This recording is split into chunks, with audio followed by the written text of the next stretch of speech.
दूसरे के सामने कुछ सिद्ध करना चाहते हो, लेकिन ये बड़ा जटिल है। जब भी तुम दूसरे के सज्जन विवाद नहीं करता। विवाद तो वे ही करते हैं जिन्हें अपने सत्य पर भरोसा नहीं है। विवाद तो पैदा ही तब होता है जब तुम दूसरे के सामने कुछ सिद्ध करना चाहते हो, लेकिन ये बड़ा जटिल है। जब भी तुम दूसरे के सामने कुछ सिद्ध करना चाहते हो तो असलियत दूसरे के माध्यम से अपने सामने कुछ सिद्ध करना। तुम संदिग्ध हो। हिंदू सिद्ध करना चाहता है हिंदू धर्म सर्वश्रेष्ठ है। ये संदिग्ध है आदमी। ये तर्क का जाल फैला के अपने को भरोसा दिलाना चाहता है, और दूसरे को दिला पाए या ना दिला पाए, अपने को तो दिला ही लेगा। दूसरे के सामने हम सिद्ध करने की कोशिश करते हैं ताकि दूसरे की आंखों में देख लें कि हमारा तर्क सार्थक है, तो हमें भी ख्याल आ जाए। मैंने सुना है मुल्ला नसरुद्दीन एक रास्ते से गुजर रहा है। उसकी रंग बिरंगी पोशाक, उसके चलने का ढंग, आवारा बच्चे उसके पीछे हो लिए। कोई कंकड़ मार रहा है, कोई मजाक कर रहा है। उनसे छुटकारा पाने के लिए मुल्ला नसरुद्दीन ने कहा कि सुनो, तुम्हें खबर है कि आज राजमहल में बोझ दिया जा रहा है सारे नगर को। बच्चे साथ हो लिए, वो भूल गए कंकड़ पत्थर फेंकना। वो बात गौर से सुनने लगे, बच्चे बात गौर से सुनने लगे। मुल्ला भी गर्मा गया, बातचीत में ज्यादा गर्मी आ गई, वाचाल हो गया। भोजनों की चर्चा करने लगा कि कैसे कैसे क्या क्या बन रहा है महल में आज, और तुम यहाँ क्या कर रहे हो। बात में जोश आ गया, जैसा कि बोलने वालों को अक्सर आ जाता है। बोलने से गर्मी बढ़ती है, और अगर सुनने वाले उत्सुक दिखाई पड़े तो बुखार और बढ़ता है। जब बुखार तेजी से हो जाता है तो सन्निपात, फिर बोलने वाला कुछ भी बोलता है। इतना उसने जोर से चर्चा की और इतनी प्रगाढ़ता से भोजनों का विवरण दिया कि उसकी खुद की जीभ में लार आने लगी। बच्चे तो उसे छोड़ के भागे महल की तरफ। जब बच्चे भागने लगे आगे की छाया में और दूर खोने लगे सड़क पर, तो मुल्ला भी दौड़ने लगा। एक बार उसने अपने आप से कहा, ये क्या कर रहा है नसरुद्दीन? पर उसने कहा कि बात में जरूर कुछ मामला होना ही चाहिए, नहीं तो बच्चे इतनी जल्दी भरोसा नहीं कर सकते। कौन जाने बोझ दिया ही जा रहा हो। हर्ज भी क्या है, देख तो लेना चाहिए चल के। खुद ही झूठ को गढ़ा था। तुम ख्याल करो, ये कहानियां केवल कहानियां नहीं, तुमने बहुत से झूठ गढ़े थे, फिर धीरे धीरे तुम खुद ने ही उन पर विश्वास कर लिया। जब तुम दूसरे को विश्वास दिला देते हो तो तुम्हें खुद विश्वास आ जाता है। दूसरे के चेहरे में तुम अपनी तस्वीर देख लेते हो और भरोसा आ जाता है कि ठीक होना ही चाहिए। दुनिया में जो लोग दूसरे के सामने कुछ सिद्ध करने में लगे रहते हैं, वे ही लोग हैं जिनके भीतर अभी कुछ भी सिद्ध नहीं हो पाए। सज्जन विवाद नहीं करता। सज्जन वक्तव्य कह देता है जो उसे ठीक लगता है। किसी विवाद के लिए उत्सुक नहीं, वो कुछ सिद्ध करने को उत्सुक नहीं है। वो कोई तर्क, वो कोई वकील नहीं है, वो कोई वकालत नहीं कर रहा है किसी सिद्धांत की। अपने अनुभव की बात कह देता है। उपनिषद जब पहली दफा पश्चिम में अनुवादित हुए तो अनुवाद करने वाले बड़े चकित हुए कि उपनिषदों में कोई तर्क नहीं, सिर्फ स्टेटमेंट है, वक्तव्य। उपनिषद कहते हैं ब्रह्म है, तुम भी ब्रह्म हो, मगर कोई तर्क नहीं देते, कोई सिलोजिज्म, कोई अरिस्तु के ढंग का कि क्यों ऐसा है, इसके लिए कोई प्रमाण नहीं देते, वक्तव्य देते हैं, सीधे साधे वक्तव्य। जानना हो तुम भी जान लो, बाकी उपनिषद का ऋषि सिद्ध करने की कोई कोशिश नहीं कर रहा है। जब भीतर सब सिद्ध हो जाता है तो कौन फिक्र करता है किसी के सामने सिद्ध करने। तो एक तो वे लोग हैं जो दूसरों के सामने सिद्ध करके अपने को भरोसा दिलाना चाहते हैं, और तीसरे वे लोग हैं जिन्होंने अनुभव कर लिया, खुद सिद्ध हो गए, अब वे किसी के सामने कुछ सिद्ध नहीं करना चाहते। और मजा यह है कि जो दूसरे को चेष्टा करते हैं सिद्ध करने की, खुद चाहे धोखे में पड़ जाएं, दूसरे को कभी धोखा नहीं दे पाते। तुमने कभी कोशिश की कि जब भी तुम तर्क से किसी को समझाने की कोशिश करते हो तो ये हो सकता है तुम उसका मुंह बंद कर दो।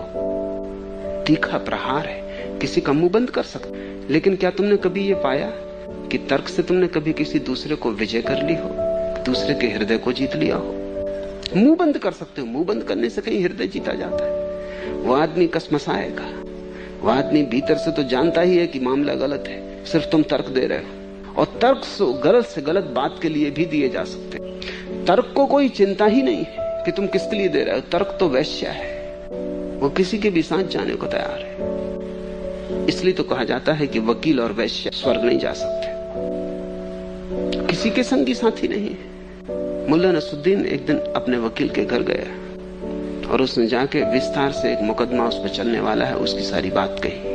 सारी बात कह के उसने कहा कि क्या ख्याल है आपका, जीत सकूंगा या नहीं? वकील ने कहा कि जीत 100% निश्चित है, इसमें तो कोई मामला ही नहीं, तुम जीते ही हुए हो।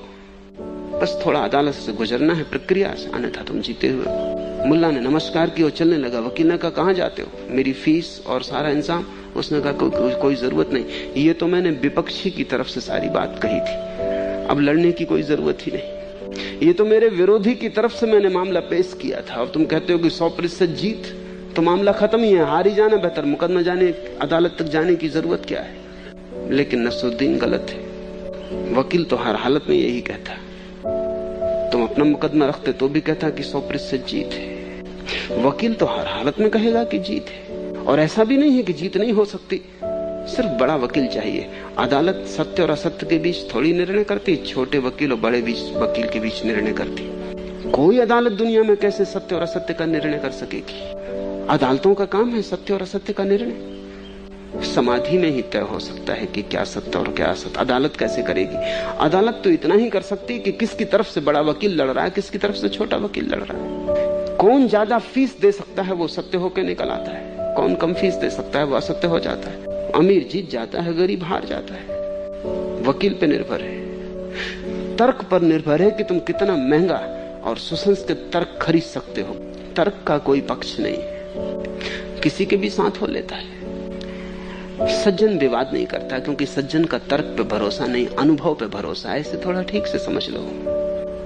पंडित का तर्क पे भरोसा है, पंडित तर्क देता है, वो सिद्ध कर सकता है कि ईश्वर है या नहीं। ऐसे ही पंडित और दूसरे पंडितों को पैदा कर देते हैं जो नास्तिकों के पंडित हैं, क्योंकि जब तुम तर्क देते हो कि ईश्वर है, तुम ईश्वर को अदालत में खड़ा कर दिए। अब नास्तिक भी तर्क दे सकता है, बड़े तर्क दे सकता है। कभी तुमने सुना कि कोई आस्तिक किसी नास्तिक को तर्क से आस्तिक बना पाया हो, या कभी कोई नास्तिक किसी आस्तिक को तर्क से नास्तिक बना पाया हो? तर्क से बदलाहट होती ही नहीं, हृदय अछूता रह जाता है। सारी बदलाहट हृदय की है, भाव की है। तुम्हारा हृदय प्रेम से जीता जाता है, तर्क से नहीं। तर्क तो तुम्हारे हृदय के पास भी न पहुंच पाएगा, फटक भी न पाएगा पास।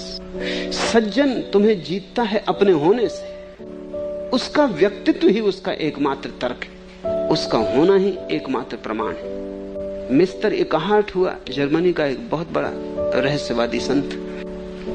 एक तर्कनिष्ठ पंडित उसके पास गया और उसने कहा, एकाहार्ट, मैंने सुना है कि तुम ईश्वर में भरोसा करते हो, तो मेरे सामने सिद्ध करो, मैं तुम्हें चुनौती देता हूं। एकाहार्ट ने कहा, चुनौती हम स्वीकार करते हैं, लेकिन हमारे सिद्ध करने के ढंग अलग अलग है। तुम बातचीत करोगे, मैं मौन बैठूंगा। तुम बुद्धि का फैलाव करोगे, मैं हृदय को बहाऊंगा। तो कह नहीं सकता कि हमारा मेल कहीं हो पाएगा कि नहीं हो पाएगा, क्योंकि हम अलग अलग तरह के लोग हैं। मेरा होना ही प्रमाण है ईश्वर का। मेरी तरफ देखो, मेरी आंखों में झांको। क्या तुम्हें मेरी आंखों में वैसी झील दिखाई पड़ती है जिसका कोई अंत न हो? अगर दिखाई पड़ती है तो परमात्मा के बिना ये कैसे हो सकता? मेरे पास आओ, मेरे हाथ को अपने हाथ में ले लो, अनुभव करो। क्या कोई प्रेम तुम्हारी तरफ बह रहा है अकारण? अनुभव कर सको तो बिना परमात्मा के ये कैसे हो सकता? मैं प्रार्थना करने बैठूंगा, तुम बैठो, देखो, आंख से अपूर्व आंसू बहते हैं आनंद के, तुम मेरे आंसुओं को समझो। क्या बिना गहन प्रेम के ये संभव है? क्या गहरी विरह वेदना के ये संभव है? अगर परमात्मा ना हो तो इतना विराट प्रेम की प्यास मुझ में कैसे हो सकती है? तुम मुझे जानो, शायद तुम पहचान लो, लेकिन तर्क मेरे पास कोई भी नहीं, मैं ही तर्क हूं। संत स्वयं तर्क है, और जो संत को समझ सकते हैं उनके लिए परमात्मा एक सिद्धांत हो जाता है, क्योंकि संत ही असंभव है बिना परमात्मा के। संत प्रमाण हो जाता है। संत इस पृथ्वी के गहन अंधकार में उस महाप्रकाशवान की छोटी सी किरण है, माना कि मिट्टी का दिया, मगर ज्योति उसी परमात्मा की। और अगर तुम मिट्टी के दिए में जलती ज्योति को पहचान लो तो आकाश के महासूर्यों में भरोसा आ जाएगा। लेकिन संत विवाद नहीं करता है। विवाद तो हिंसा है, असज्जन का लक्षण है। विवाद जबरदस्ती है तुम्हें दबाने की। विवाद हिंसात्मक आक्रमण है तुम्हारे ऊपर। विवाद का अर्थ है कि मैं सिद्ध करके रहूंगा और तुम्हें झुकना पड़ेगा। विवाद तलवार है सूक्ष्म शब्दों की, तर्क की, लेकिन है तलवार। और तुम विवाद के सामने अगर झुक गए अगर तुमने ऐसे तर्क मान लिए जिन्हें तुम्हारा हृदय इंकार करता था, तो तुम भटक जाओगे। तुम आस्तिक भी हो सकते हो तर्क मान के, तब भी तुम आस्तिक ना हो पाओगे, क्योंकि आस्तिकता का कोई संबंध ही तर्क से नहीं। तुम नास्तिक भी हो सकते हो, दोनों बराबर है। आस्तिक और नास्तिक में जरा भी फर्क नहीं है। अगर तुमने तर्क के कारण, विचार के कारण आस्तिकता और नास्तिकता को चुन लिया, तुम में कोई बहुत फर्क नहीं है। तुम एक ही नदी के दो किनारे हो। फर्क तो उस आदमी में है जिसने तर्क के कचरे को एक तरफ फेंक दिया और हृदय की पुकार सुनी, आवाहन सुना अपनी ही गहराइयों का। धरातल पर, सतह पर जो हो रहा था उसकी चिंता छोड़ दी, विचार की तरंगों की गहन में उतरा, भीतर की पुकार सुनी और उस भीतर की पुकार के सहारे चलने लगा। वही आस्तिक है। लेकिन उसको आस्तिक कहना भी ठीक नहीं, क्योंकि वो नास्तिक के विरोध में नहीं। वस्तुतः वो आस्तिकता नास्तिकता के पार हो गया, क्योंकि तर्क के पार हो गया। सज्जन विवाद नहीं करता, वो कुछ भी सिद्ध करने के लिए उत्सुक नहीं है। अगर उसका होना ही काफी प्रमाण नहीं है तो वो चिंता नहीं करता, क्योंकि जब उसका होना ही प्रमाणित नहीं कर सकता तो और क्या प्रमाणित करेगा।